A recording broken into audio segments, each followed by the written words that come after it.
How to create a TikTok Lite account. Hello everyone and let's get started. So first of all, you need to visit the Play Store to download the TikTok Lite application.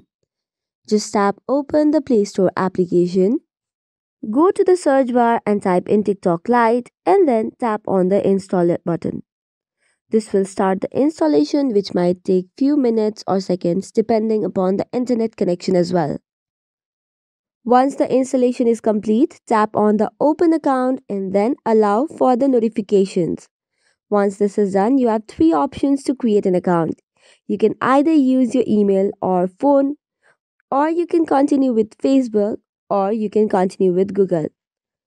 Tap on any of the option and choose your email account or Facebook account. And just in a tap, you will be logged in or signed up into the TikTok Lite account. That is it for today's video. For more such contents, do not forget to hit the like and subscribe button. Thank you and keep watching.